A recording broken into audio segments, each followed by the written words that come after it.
네, 첫 번째 순서입니다. 끝장 전략입니다. 11월 장세 전반적인 방향을 살펴보고 투자 전략도 세워보겠습니다. 도움 말씀이 NH투자증권 조현주 연구위원 직접 스튜디오에 모셨습니다. 위원님 안녕하십니까? 안녕하세요.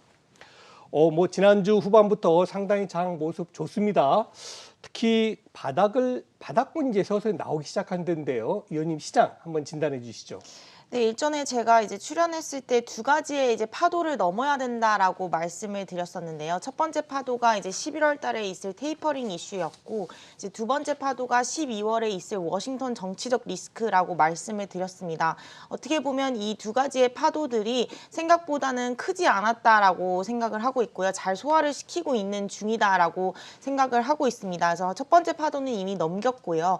이제 12월에 있는 정치적 리스크가 남아 있기는 하지만 최근에 미국 워싱턴에서는 인프라 투자도 합의가 되고 있고 이번 주에는 또 복지라든가 그린 에너지 정책들이 합의가 되고 있는 상황입니다. 그래서 이 정치적 리스크도 그렇게 큰 파도는 아닐 것으로 예상을 하고 있기 때문에 등락은 좀 있겠지만 결국에는 하단이 올라오는 완만한 상승 기조가 이제 지금부터는 좀 나타나지 않을까라고 희망적으로 좀 생각하고 있습니다. 네, 자, 상당히 시장을 긍정적으로 평가를 해주셨는데 오늘 마침 또 코스피가 3천에 오랜만에 안착하는 모습을 보이고 있거든요. 이번 주에 3천 부근 안전하게 안착이 가능할지 좀 어떻게 보실까요? 네, 일단 그 전에도 봤지만 코스피가 한 3,100선 가까이 올라오면 차익 실현이 좀 나타나고 또 3,000 밑으로 내려갈 때는 좀 저가 매수가 유입되고 이런 등락하는 모습을 계속해서 보였거든요. 아마 이러한 흐름이 계속해서 나타날 수는 있을 것 같습니다. 그래서 3,100 정도 갔을 때 힘이 좀 약해질 수 있는, 다만 여기서 이걸 뚫고 올라가려는 그 모멘텀은 결국에는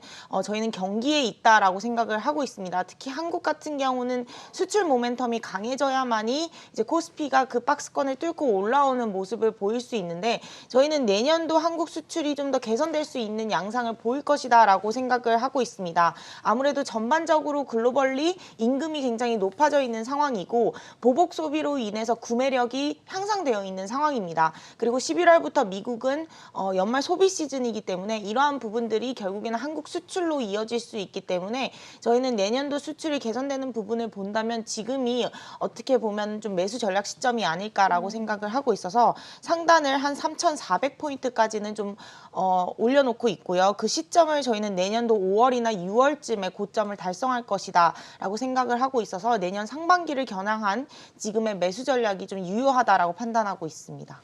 네, 그렇군요. 아무래도 주식시장은 수급이 가장 우선하다는 원칙이 있죠. 그래서 최근 움직임 보니까 외국인들은 조금 매수를 나서고 있어요. 반면에 이제 연말 결산 앞두고 기관 투자가들이 키를 가지고 있는 것 같은데 외국인과 기관 투자가들의 수급 동향 한번 진단해 주시죠.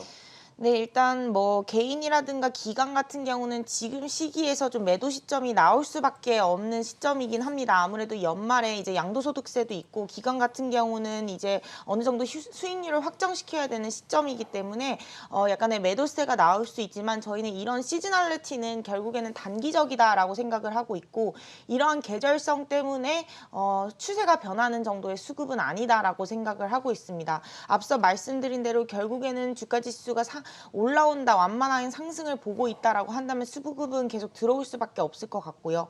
외국인 역시도 이제 수출과 이제 외국인 투자자들의 매수세와 거의 일치되는 흐름을 보이고 있기 때문에 한국 수출 증가율 개선에 힘입어서 외국인 수급이 좀 들어올 수 있는 룸이 남아있지 않을까라고 생각을 하고 있기 때문에 수급적인 측면에서 지금의 그 시즈널리티는 안 좋긴 하지만 결국에는 이거는 일시적이다라고 생각을 하고 있습니다. 네, 상당히 시장을 긍정적으로 보고 계십니다. 네. 코스피 상단을 3,400까지 열어놓으시고 외국인의 수급도 좀 들어올 수 있기 때문에 매수 시점을 지금 잡아야 된다라고 하셨는데 그러면 업종별로 봤을 때는 어떤 업종이 유효한지도 궁금해요. 오늘은 이제 바이오 그리고 반도체가 올라왔는데 사실 메타버스 NFT도 또 올라오는 상황이거든요. 네. 어떤 업종에 좀 투자를 해야 될까요? 네, 지금 시장에서 굉장히 관심을 보이는 섹터가 딱 세 가지입니다. 일단 첫 번째가 이제 최근에 본격적으로 나타나고 있는 리오프닝 관련주들에 대한 매수 심리가 좀 있는 것 같고요.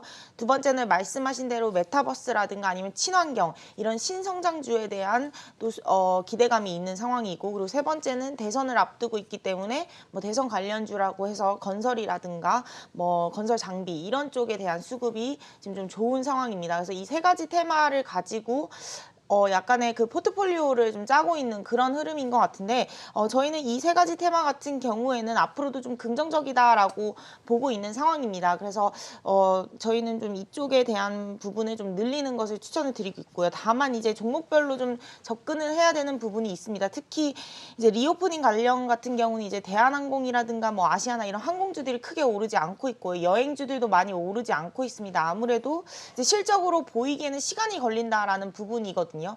그래서 이런 부분들 때문에 많이 오르지 않았기 때문에 저희는 오히려 더 긍정적으로 평가하고 있고요.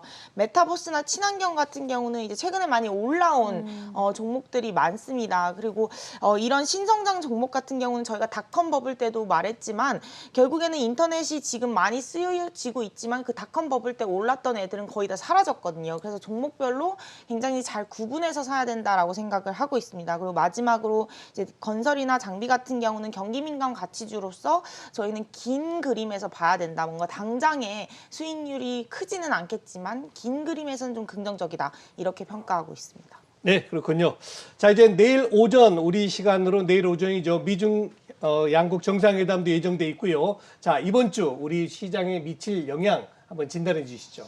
네, 일단 저희가 생각했을 때 가장 이번 주에 중요한 이슈는 아무래도 뭐 이번 주부터 시작되는 복지라든가 미국의 그린 에너지 정책들이 나올 것인지인 것 같습니다. 저번 주에 이제 전통 인프라 정책이 통과됐는데 이 통과됐던 전제 조건이 복지라든가 그린 에너지 정책 1.8조 달러를 통과시키는 전제 하에 전통 인프라를 통과를 시켰기 때문에 이 부분들이 나올 것이라는 기대감이 굉장히 시장에서는 높은 상황이거든요. 그래서 이게 실질적으로 기대감에 부합하는 수준으로 나올지를 주목해 봐야 될 것 같고요. 그렇지 않게 되면 이제 실망감이나 아니면 기대감이나 이런 부분들이 나올 수 있다라고 생각하고 있습니다. 네, 자 미중 정상회담 그리고 미국의 사회복지 예산안 통과 여부도 주목을 해보자 변수까지 짚어주셨네요. 지금까지 NH투자증권의 조현주 연구위원과 함께했습니다. 고맙습니다.